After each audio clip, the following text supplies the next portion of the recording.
Hi, Steve Gordon here, your Lakewood Carpet Repair expert. And if you've been searching the internet and you've been looking for a solution to some sort of carpet repair problem, I think you've probably come to the right place, because I'm going to talk about carpet stretching and carpet patching and carpet to floor transitions. Oh, I'll cover some subjects such as Berber carpet repair, flood damage, stair carpet repair, maybe commercial carpet repair, and a few other topics that you might find interesting. That is, if you're looking for help with your carpet. Now, after you've watched the recording, if you have any additional questions, or if you just want to hire me to come on out and fix it for you, I'd be blessed and pleased and honored and just thrilled, and I think you will be too. So what else can I say? Life is good. Enjoy my recording. Here you go. Hi, Steve Gordon here, your friendly neighborhood carpet repair guy. And I promise you one thing, and that is I'm absolutely not an actor. So if you're looking for an actor to talk about carpet repair, you've come to the wrong place.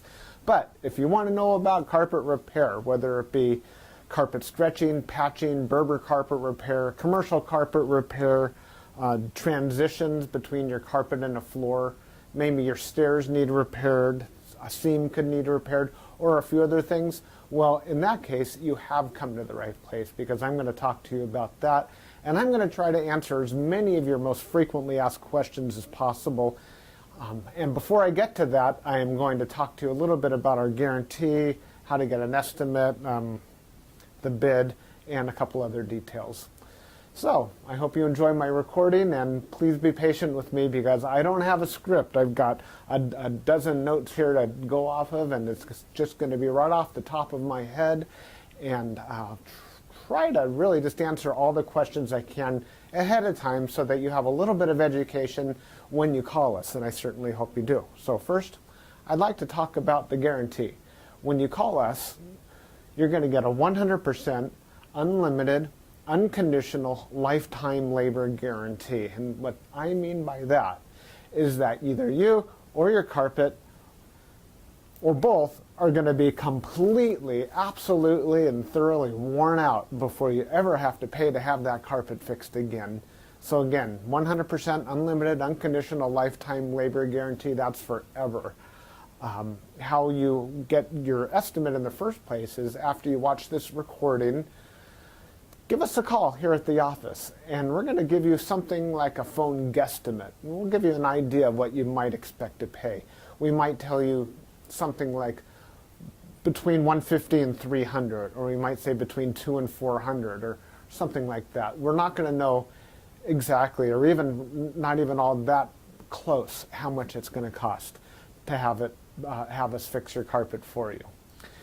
So if you feel like we're in the right sort of price range, then we're going to schedule an appointment to come on out and actually give you an absolutely free, no obligation bid. At that point, if you feel the bid is fair, and I'm sure you will, because it's our business model to give you a fair price so that we could do the job right then and there, all in one trip. We would really love to just do it in one trip. Now, I understand that sometimes you need to get a bid on one trip and then come back at a different time, have us come back at a different time to actually do the work. But by and large, it's normally best to just get it all done all in one trip, and that's how we'll give you the best price as well. After all, driving out to your place once is going to be less expensive for both of us than it would be to drive out to your place 2 or more times. Now, another thing about the absolutely free, no obligation bid is at that point we're going to actually have an opportunity to see the work. We're going to see exactly what needs to be done, because you see, when you call us on the phone, even though you think you've explained the situation thoroughly, it's very likely that either myself or one of my assistants here that helps me answer the phone won't really understand exactly what we're dealing with until we actually see it. And so that's why we really do want to come out and give you a bid in person.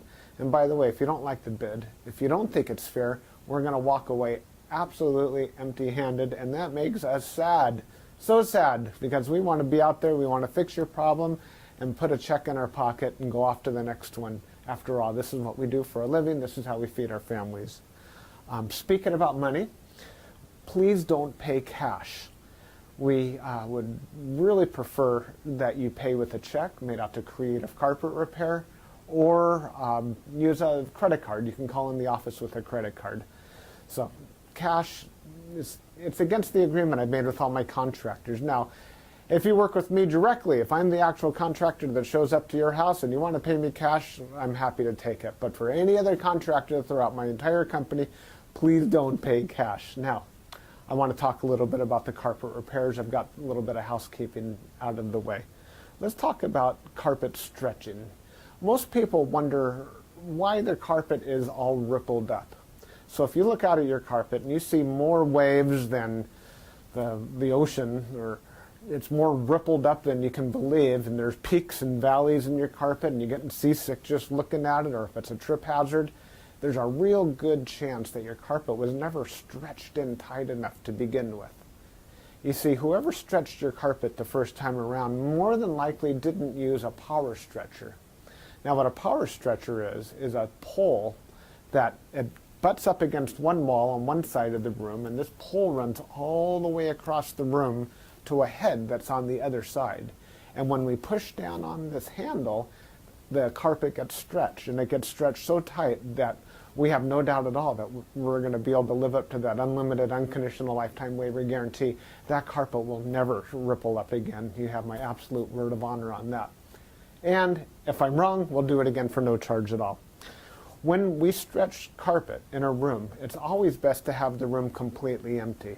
We can empty the furniture out of the room for you if that's what you need, but more often than not, the customer will want to get as much as possible out of the way. Now, don't strain yourself. Don't go moving a giant king-size bed or a dresser that weighs, more than 10 elephants. That's not cool. We have special tools. We have these sliders that we can put underneath the legs of the furniture. So even if your dresser weighs a couple hundred pounds and it's harder than heck to move, we get those sliders underneath there and we can move that stuff around if that's what we need to do. So don't strain yourself moving the furniture. Also, if you have a king-size bed and it's just completely unreasonable for whatever reason to move that bed, quite often we could stretch the carpet in that room without moving the bed. It's a lot more work. Those poles that I spoke about, they go actually underneath the bed, so we stretch the carpet right underneath the bed to the other wall. And it's a lot harder. It takes us a lot more time and effort, but it can be done. So that's a little bit about carpet stretching. We use a power stretcher. We don't just kick it in with our little Susie Homemaker little knee kicker, and it leaves a little bit of extra carpet at the end. We cut off that excess, and you'll see how much carpet we cut off when we're done. We throw it in a bag, and we tuck in the carpet along the edge, and boy, life is good. It looks so much better. One thing that you might be aware of when we finish, though, is if you had large ripples, the carpet could be soiled along the top ridge of those ripples more than at the valleys, and that makes sense. Where you're walking, that's where it's going to get more dirt. So after you stretch the carpet, it's a real good time to have the carpet cleaned. Also, the carpet's out of the room, and the furniture is out of the room, and it's just a great time to clean the carpet. It looks a lot better at that point. Mind you, like I said, this is unscripted, so I'm just going to talk to you about carpet repair. Now let's talk about Berber carpet repair for a minute. Berber carpet repair has rows. Well, Berber carpet has rows. And actually the word Berber carpet, or the name Berber, it isn't exactly accurate. Berber carpet actually comes from a place out in the Middle East, country or countryside, where the area is called Berber, the Berber people or something like that. Anyhow, it's a very expensive rug, Berber rug. That's the actual meaning of the word Berber rug.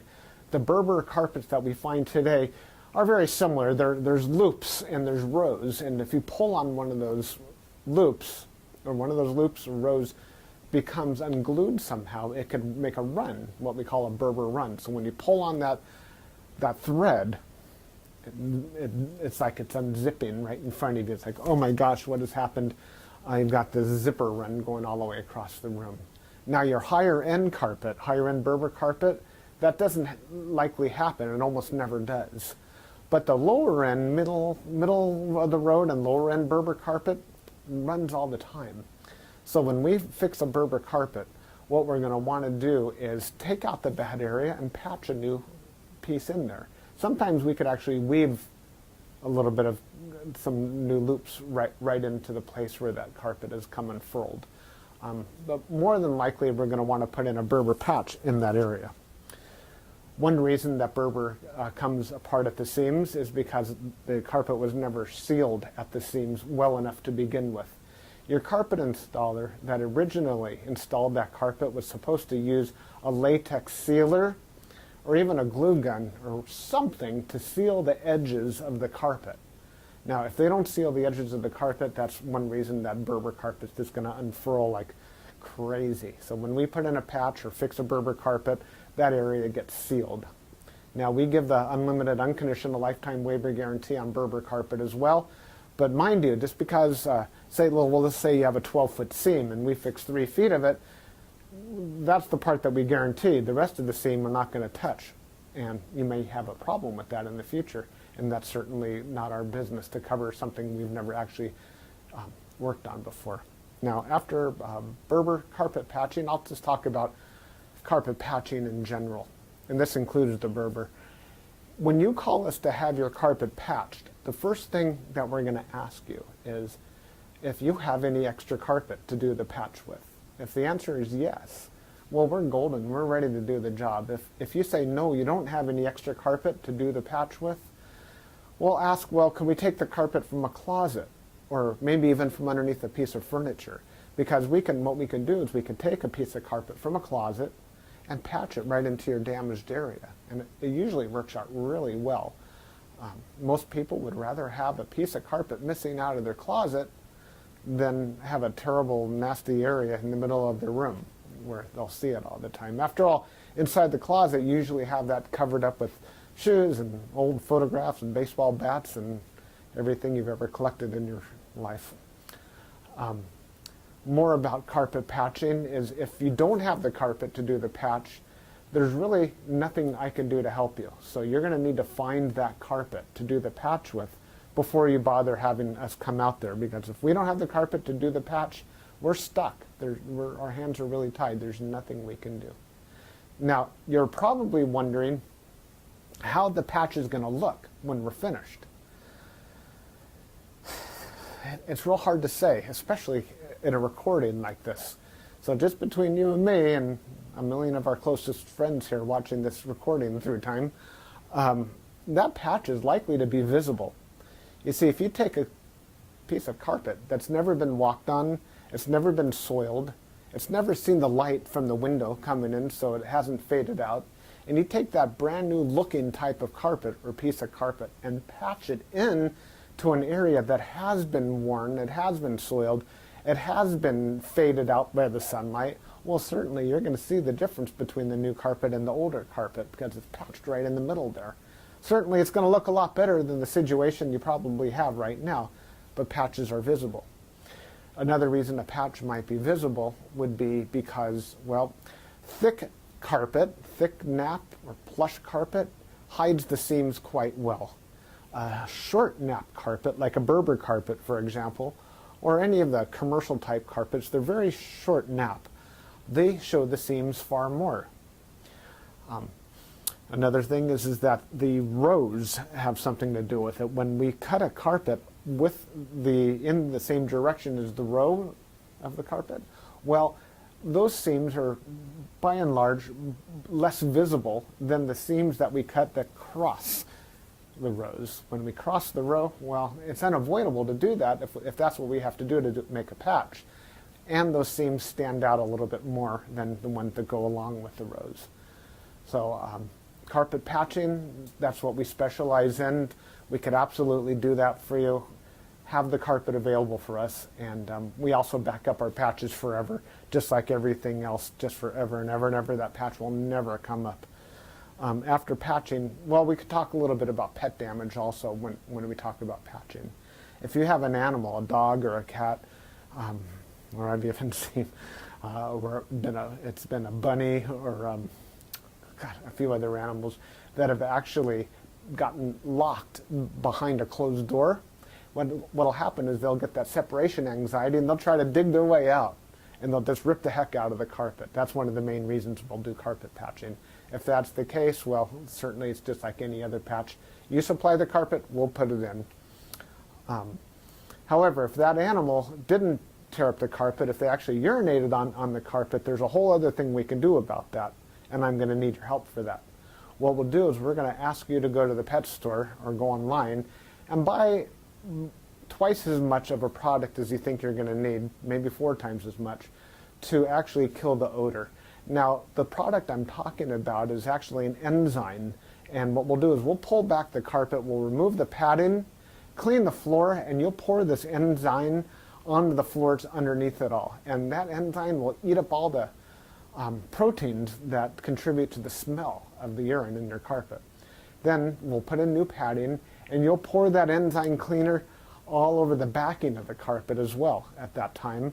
I'll reinstall the carpet, and then one more time we'll use that cleaner and we'll just soak that area of the carpet with that enzyme one more time.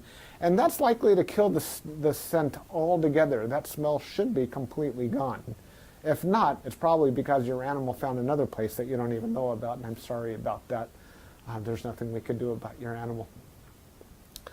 Now that we've spoken about pet damage, I like to talk about carpet to floor transitions.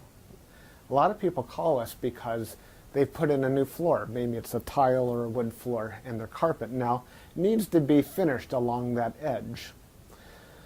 More often than not, we don't need to put in any kind of metal there.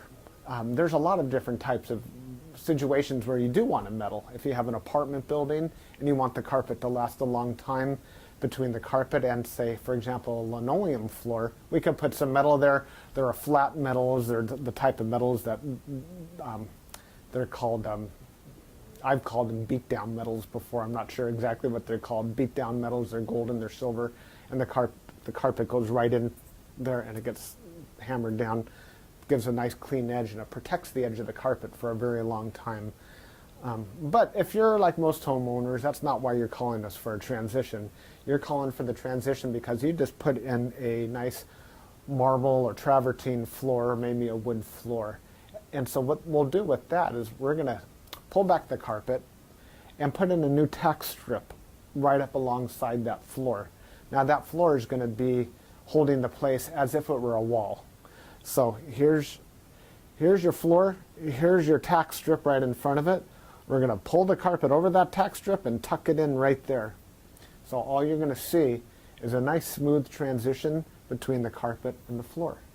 Now, many times when you put in a new floor, it's important to put in some work into the subfloor underneath, and that might include using hardy backer or some other type of material that raises the floor up even higher than it would have been. So let's just say, for example, you've got a 1/2 inch new tile and another 1/4 inch of underneath there of a hardy backer, or it could even be more. It could be 3/4 of an inch altogether, or even more, that is higher than the carpet. That's extreme. It's usually not that high, but let's just say it is. If we just bring the carpet up and end it right there, well, you're going to stub your toe against that thing. You're going to be cursing to holy high heaven every time you do that. It's just not fun at all. Trust me, it's not. You'll understand if you ever do that. What we're going to want to do in that case is one of 2 different solutions. We're going to do 1 of 2 solutions. One is we can pull back the carpet quite far and use a product like a Fix-All, which is a very fine cement type product. And we're going to feather in a nice ramped area, so we raise the level of the floor slowly up to meet it. What's great about that is the floor and the carpet will be at the same level, then you won't stub your toe. What's not so great about that is when you're walking up that little ramped area, well, you feel like you're walking uphill. There's really no way around that I know of outside of pulling out all your carpet and floating a whole new layer of concrete, self-leveling concrete on the entire concrete floor underneath. That's a lot of work. It's possible that would be the perfect way to do it if I were working on a $10 million home in Beverly Hills. That's probably what I would be doing. I would be raising the entire floor to be level with, so the carpet could be level with the floor. But here in the real world, what we'll normally do is rise it up with some Fix-All, or we could do it even easier. We could use shingles, cedar shingles. Cedar shingles are about that long, and that makes a nice little ramp up, and it normally works just beautifully. It's quick, it's easy, we can get it all done in one trip. So we're going to raise the level of the carpet right up to the level of the floor, and you're just going to be happy as can be about that. Some transitions are round, curved. Other transitions could be squared. There's 100 types of transitions out there. And if you look on the internet under carpet to floor transitions, you're going to see a lot of examples. Perhaps even on my website, you can see some other examples. And so when you call us, you can explain what you're dealing with, and that would help us with the program here. Stairs. So, do you have a problem with the carpet on your stairs? I did a job like this just today, where the cat had actually torn away the corners of almost every stair all the way up the stairway. The lady was not happy about this. My solution to this was that, well, first of all, I asked her, do you have any extra carpet? And the answer was yes. You can take the carpet out of a closet. And I told her, well, you're going to have carpet missing out of a closet. And she said, well, that's fine. You can put this carpet in the closet. So she had something that didn't match at all. And she didn't mind because, well, she just didn't care that the carpet in the closet didn't match halfway through. So I took the carpet out of the closet, and the first thing I did is I completely replaced the first two stairs, because after all, the first stair or two wears out faster than everything else anyhow, and those first two stairs were pretty trashed. Instead of just fixing the little corners, just replace the entire stair if you can.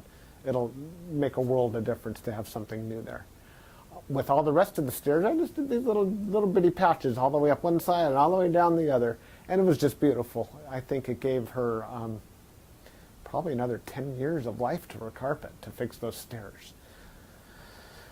Another thing you could do with stairs, what some of my customers have done, and I love this idea, is replace the entire stairway by, well, let me back up a little bit. Let's just say you have a 3 or 4 bedroom house, and it's the same carpet throughout the entire house, and your stairway is pretty much in the middle of it all.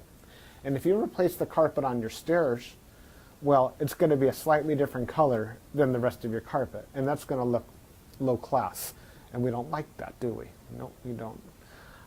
What I would suggest in that case is that we take the smallest room in the house, maybe a small bedroom or nursery, and pull the carpet out completely from the smallest room in the house and buy new carpet for that room. Then we have maybe a 12 by 12 piece of carpet, and we can replace the entire stairway with that carpet. That way it matches the entire rest of the house except for that one room. That'll easily save you $4,000, $5,000, $6,000, $7,000 right there. And it's a lot less work too.